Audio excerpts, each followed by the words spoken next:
On this edition of the Table of Content, Michael and I bring to conclusion the MisSpelled fantasy series from We Are One Body Audio Theater. We will look at episode 7, Waking the Dragon. I hope you will join us for this conclusion to this epic series that's coming up next, right here on the Table of Content.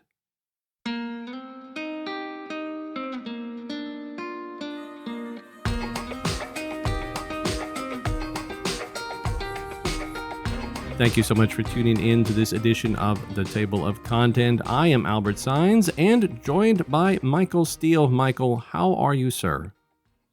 Oh, I am getting better every minute. I'm really looking forward to this final and climactic end to this wonderful series, MisSpelled. Ladies and gentlemen, as I mentioned in the introduction, we have now come to the end, to the conclusion of this fantasy series from We Are One Body Audio Theater, and we are reviewing episode 7 entitled Waking the Dragon. Where we left off was the last episode after Septimar joined Jack and the Beanstalk, Jack the Giant Slayer, however you know Jack. Septimar and Jack joined together to journey to Giant Country, retrieve a potion. Septimar returned to Baba Yaga's house to find that Baba Yaga had been taken by the dragon. So him and the dog took off in the chicken house to find Baba Yaga, to find the dragon, and to hopefully bring to an end all the havoc and chaos that has been caused from the original episode 1. So let's get right into it. We basically pick up right where we left off with Septimar and the dog journeying in the chicken leg house towards the dragon's lair, and it's a fun scene. You hear the big stomps of the chicken leg house, thump thump thump thump thump, Right. and the dog wakes up, and it's great because the dog is still a dog. He's just a dog who talks, so he's very frantic. And he's very sort of yippy and woofing and has all the characteristics of a dog, just that he has a voice. So we're following as, Septimar is trying to talk to him, and the dog's basically like jumping all over the controls and Septimar. And then in an effort to try to see better, he ends up inadvertently sort of causing an accident, and the chicken leg house proceeds to tumble down towards its sort of imminent destruction. But I think I appreciated that sort of nuance to. We were introduced to the animals back in episode 2, and we've had a few more interactions with them, and we've given them sort of a personality with their voice. But the way that the story was created, I really appreciated that they sort of maintained the aspects of the animals and didn't sort of take away from that. So the cat, of course, is very eloquent and speaks with a Spanish accent, but he's still a cat. He's always still like a cat. He wants to be a cat with all the things that come along with being a cat, and the same with the dog. So I enjoy those little details about the story. Right. It gives it continuity. It's like, oh, you just kind of pick up where you left off with those characters. And that's what, it creates that sense of familiarity. Like, oh yeah, I know this character. So then we change scenes, and we're at the beach now, which sounds like a great place to be, actually. I would not mind being at the beach. You and me both. Right? Yeah, I feel like this sounds like a really great place to be. And, I've noted to a few of the production points of the story, and this is another place to note it. Because you really, it sounds like you're at a beach. Like every element of the beach area in this story, you feel like you close your eyes and you're at a beach. And that's really a great nod to the production value that went into this story to sort of put that much effort into it. Because you could have just said, all right, let's have some waves crashing. But no, it's not just waves crashing. Like all the little elements come together. Right. So that's why I can say, like, I listened to it. I'm like, oh, I wish I was at the beach. Right. I've said it before. I'll say it again, that with the medium of radio for the artist, the challenge is trying to create that experience or that mental picture without visual aid. It's all through our hearing, and so it's not so much, showing as much as telling. But yeah, it's I feel like literally it's a lot of telling more than showing, but allowing the imagination to fill in the gaps otherwise. And that's what, I saw that the YouTube video on the making of the sound effects teams, and just it's odd how your imagination is led to conclude one thing, but then the actual reality of the making of the on the technical side of the sound itself is just, horseshoes in mud, or, someone, tramping on a wooden pallet. It's really kind of cool. So while we're at the beach, we are reintroduced to Prince Uther and his loyal assistant Rupert, Rupert. and they have come to the beach in search of the dragon as well. Their reasons is that the magician that turned into Merlin for Prince Uther has been taken by the dragon, and now he's come to rescue his magician. He's come to rescue Merlin the magician, Merlin the mage, and you can tell they're fun. They are fun characters. They are really, really fun, and Rupert has more confidence in the prince than the prince has in himself. Right. And he wants to glory, like he wants Prince Uther to have glory and honor and to be the vanquisher of the dragon in this scene. And I love listening to them talk. They are fun to listen to, and with their own unique voices. So, Rupert is like, sire, you need to go in and vanquish the dragon. And Uther's a little bit more reserved. He's like, well, just hold on. Let's think about this for a second, Right. And so they're having this discussion.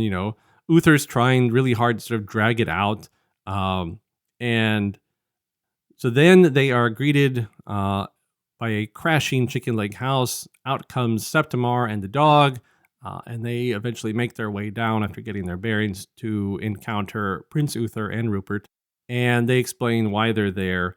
And Septimar is like, I need to try and make this better. Well, why? Well, because the dragon is actually my apprentice. Mhm. It's like, oh, what? And it's a long story.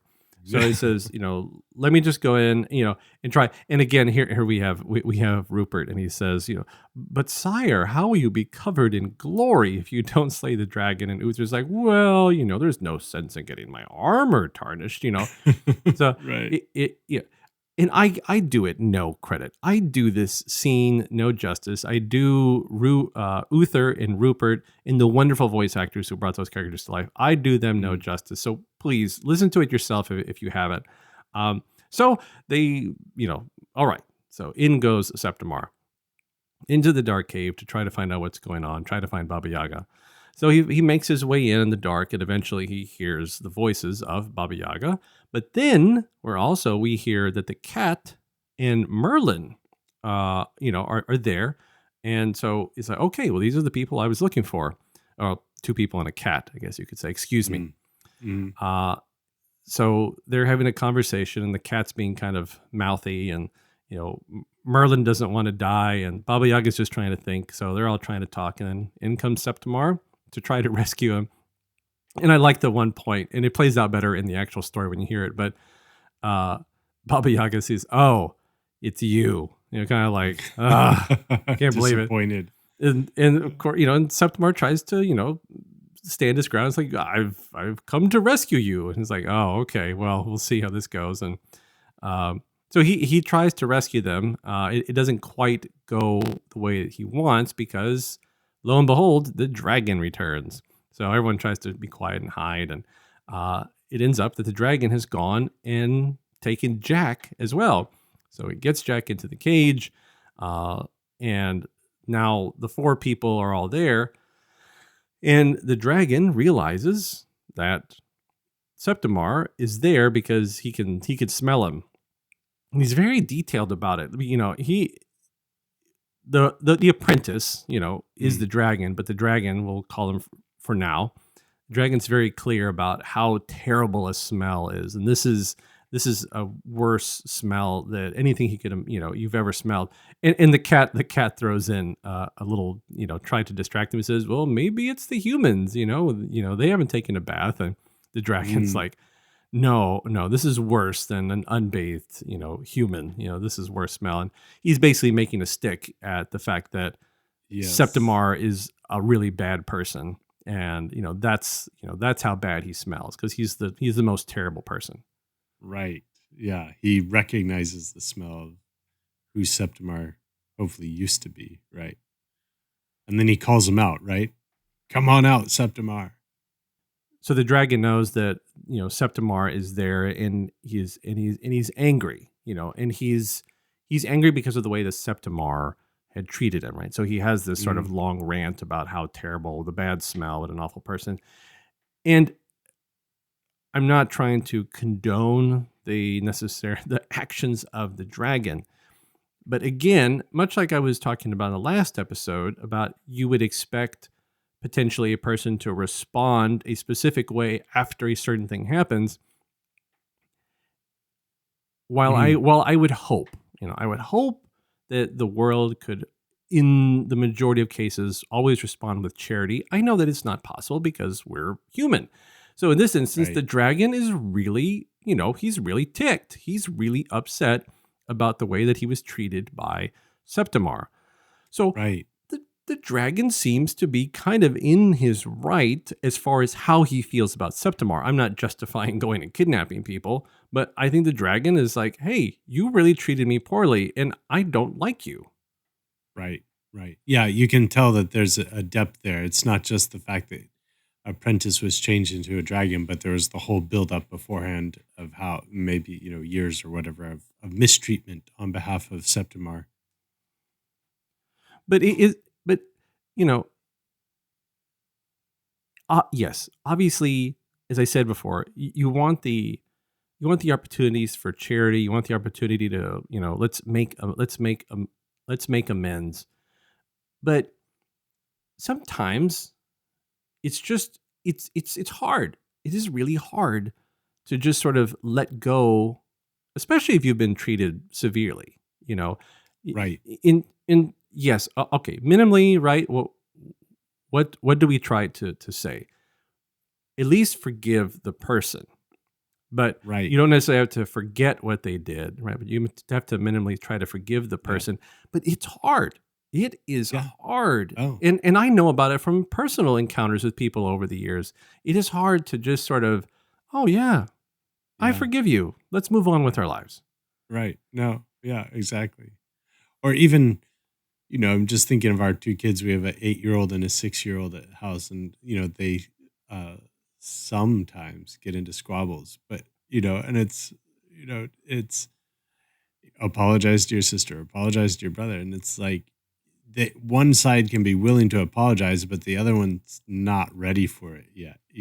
There's still that emotional hurt that needs to kind of time to dissipate before there can be like true reconciliation. Sure, sure. Yeah, yeah, Well, so we continue on, hoping that there can be some dissipation on the side of the dragon here, right, and so uh, they have this long conversation, and the dragon basically tries to really sort of lay into Septimar about all the ways that he has been mistreated, and then he right, uses the people that he's caught sort of also against Septimar. He says, "All these people, you used them, you used them to right, get something," and that's the big point that the dragon wants to make is Septimar, you just use people for your own gain. You did that with right, me. You did that with these people. You just wanted something. You just used them.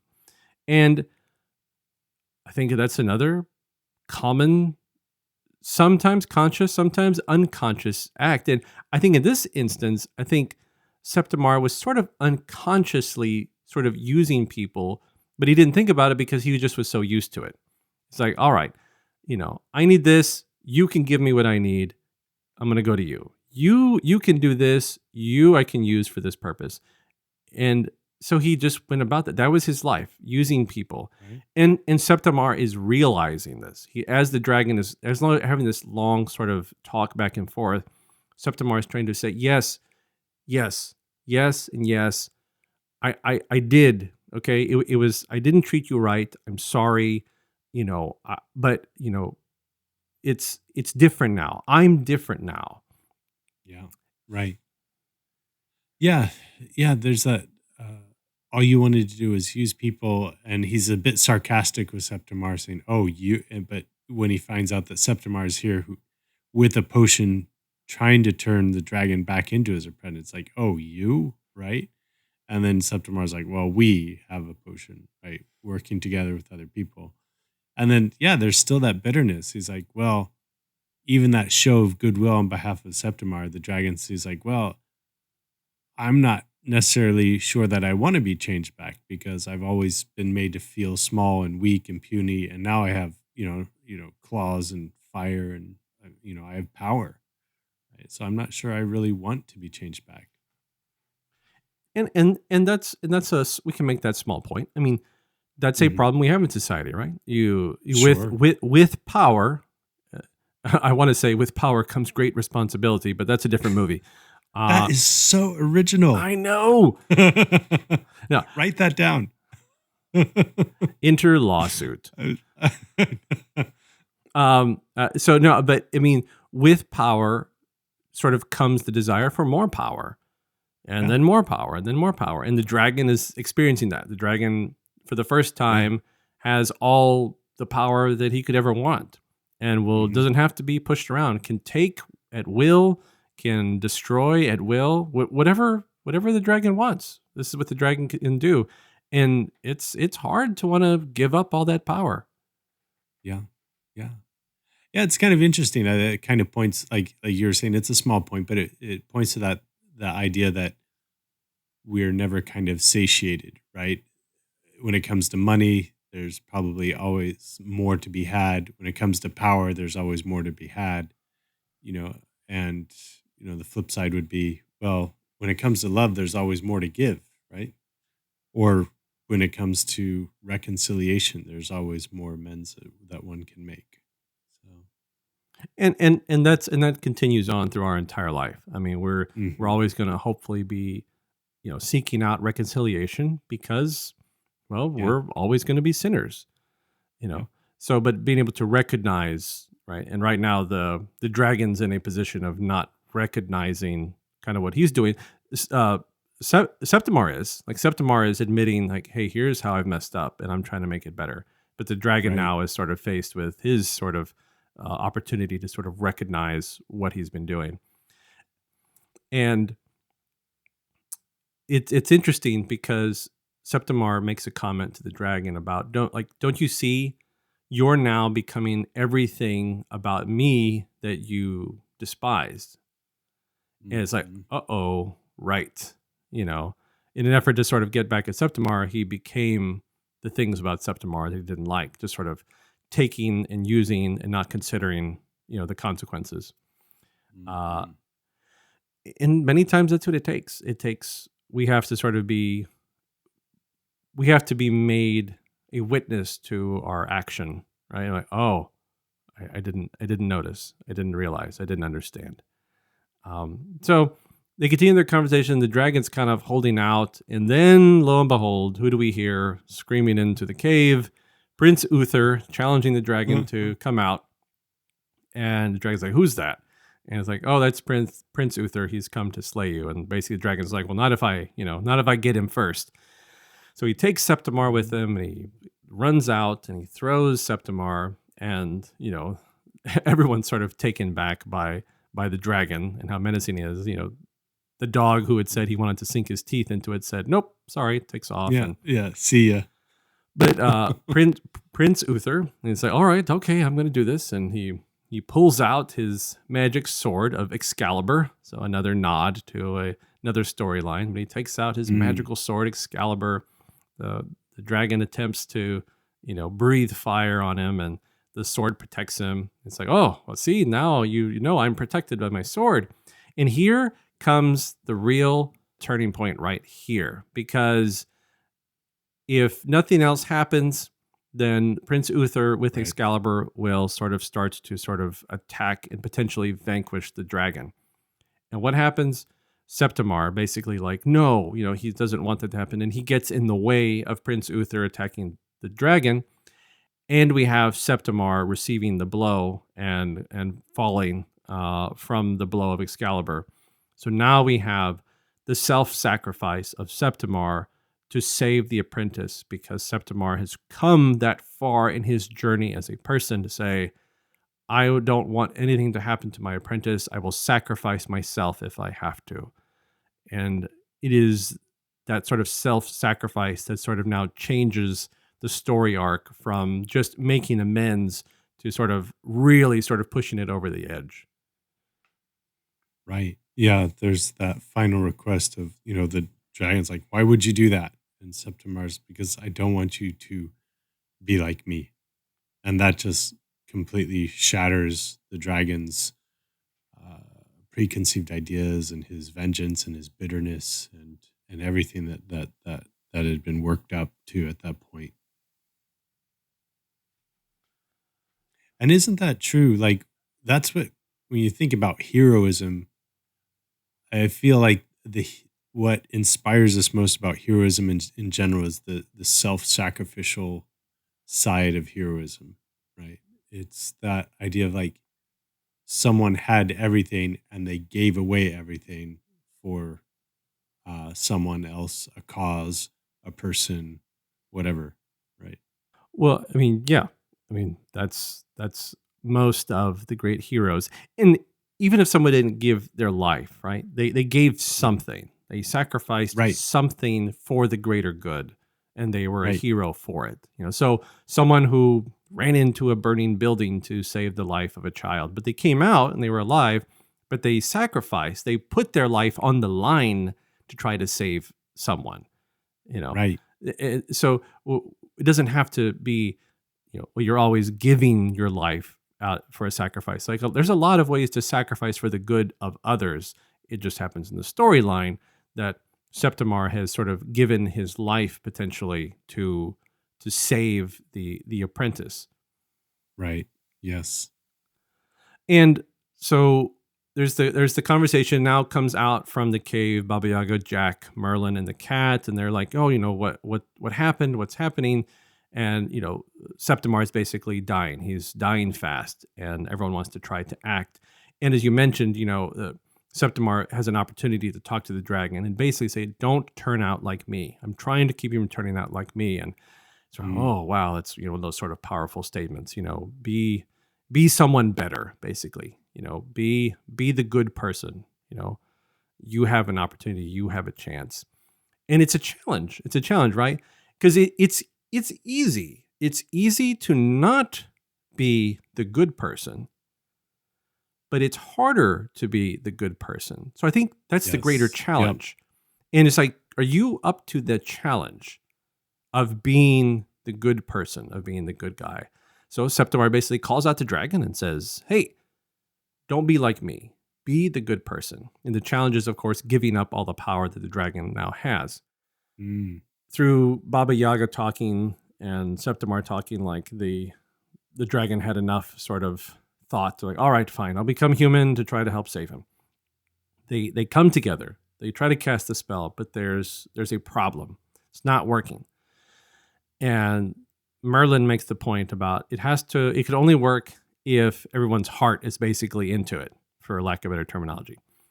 And it's like, well, I'm committed, and Baba Yaga's I'm committed, but then they say it must be the apprentice.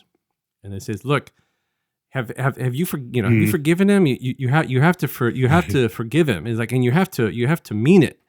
And he's having trouble, because he's still angry. And okay, valid. He's still angry, just because now he's human doesn't mean suddenly he's not going to be angry about the way that he was treated. So they're trying to convince him that he needs to truly forgive Septimar. And he's having trouble, and he's going back and forth, and they're like, convince him, you have to really mean it. So then he sort of, all right, I guess I have to. And he says, I forgive you.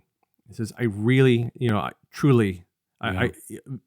I forgive you. And you hear Septimar sort of break in, I truly am sorry. So Septimar's Yeah. final sort of like, I'm sorry for everything. And then the apprentice, I forgive you. And then the spell then takes full effect, and Septimar is, saved from potential death. And while it's, I just want to jump into this point. I don't want to get too much further away from it because this is really important. Because this whole storyline, Mm. everything in this series has been leading to this moment from the beginning of Septimar being sort of the selfish, greedy, knowledge-hungry person up to this moment. Along the way, all this journey has been about this time to forgive and to make amends. And what we have here is we have Septimar who said, "I am really sorry." And the apprentice says, "I forgive you." And then he has been sort of saved from death. And while we use potential physical death in this storyline to represent, Mhm. what could happen if there's no Right. forgiveness, if there's no amends in life, right? We are faced with this sort of everyday struggle, and where we could die physically, we could die spiritually, but it is the forgiveness, making amends for things we've done wrong, that will save us ultimately. And we see Right. that embodied here in this scene. Yeah. That's it. It's the right, well, that's the the crux of the whole story, as you mentioned, Albert, is that beautiful act of forgiveness and offering forgiveness and asking for forgiveness. That sort of reciprocal restoration of the relationship. I truly am sorry, and I forgive you. There has to be both sides there for the relationship to be healed. I remember listening to a story or an antidote saying that when we forgive and we offer forgiveness, it's really healing that happens on our side, right? Otherwise, if we just hold on to the hurts, they become sort of like rotten potatoes that we carry around with us. They become smelly and putrid, and they make us bitter people. When we forgive, we release all of that, and it's just as healthy for us who have suffered grievances as it is for the person who is the perpetrator of grievances. And I'm sure we've been on both sides of that, both being in need of forgiveness and being the one who needs to forgive. We've been on both sides of that. So, so then in the story, the final bit here, Septimar is saved, and everyone sort of now is able to sort of return to their life. Prince Uther can return with Merlin, and Rupert, of course, can have his disappointment about not being able to slay the dragon and all the glory that comes with it. And the dog and the cat will go off on their adventure. Baba Yaga will return to her house, which of course has been destroyed to a certain degree. But the best part is the end here between Septimar and the apprentice, uh, because Septimar has basically completely let go of anything that he had before. Because there's a little Right. part here where the apprentice says, "Are you okay, master?" And he says, "It's Septimar." What? It's like, "Septimar, I'm not your master anymore. You are you are on your own. You are now headed out to be your own man, to be your own mage. Go find your way." And it says, "What are you going to call yourself?" And it's like, I don't know. I have to think about it. And they go east and west, and they sort of wish each other well. And says, "Maybe we'll meet up again at some point." And they go off on their journey. And it's a simple ending, but it's clean. It's a clean ending, and we feel that, like, Septimar is now going out in one direction, a new man, a new mage with a new look on life, and hopefully not to repeat the errors of his past. And then we have Right. the apprentice going out on his way now to try to figure out what he's going to do, and leaving behind the anger and the hatred and sort of the ill will that he was penting up inside as the dragon, and leaving that behind. And isn't that so telling that that's with real forgiveness and with real making amends, that you can sort of leave a lot of that behind. You're like, and it just comes from, "I'm sorry and I forgive you." and we can release ourselves from so much of that burden. Right. Right. Exactly. It just the bitterness fades away, and there's healing that happens, and then hopefully, like you were saying, the relationship is stronger, but it's now a bit of a new entity. It's not like on the one hand you see Septimar treating him with respect as a peer, and this new apprentice is no longer the apprentice, he's the mage, is now reintroduced to a new type of relationship as more of a peer as well, but also as one who has questing of his own to do. And that's kind of cool. I wonder if it sets it up for MisSpelled 2 for next year. The sequel. The sequel, right? Adventures of the Mage. Or The Apprentice. Or The Apprentice, right? No, yeah, no, it's great. It's left somewhat open ended, but I think it's a nice ending. We got two people who have sort of repaired their own personal lives and their lives with each other. They head out now to seek adventure in their own way, and who knows who we'll see again. But I've enjoyed the storyline. I've enjoyed all of the entertainment, all of the characters, all of the sort of fantasy stories that are retold, along with the story itself. Just everything about this has been a great production to follow. And I want to re-encourage everyone, if you still haven't heard it, somehow, go and tune in. Audio Theater, WAOB, audiotheater.org. Go to our MisSpelled page. Go to our YouTube page for We Are One Body Audio Theater. Go to our Facebook page for We Are One Body Audio Theater. Just go find us in the podcast. Look for MisSpelled. Listen to it. Re-listen to it. Follow along from start to finish, and really have an really entertaining time listening to this story. And I'm so glad you've followed with us this far. And I hope that you're going to continue to follow along with We Are One Body Audio Theater. Michael, I want to thank you for tracking through this journey that we were on, going through MisSpelled. Oh, it's been a delight. It's been an adventure as well. And again, great and perfect for this time of year, getting into the fall, getting into winter. Yeah. Ladies and gentlemen, on that note, we bring to a close our special table of content reviews of the fantasy series MisSpelled. Thank you for coming along, and we hope that you will tune in again to the table of content. And as always, until that next time, be good, stay safe, peace.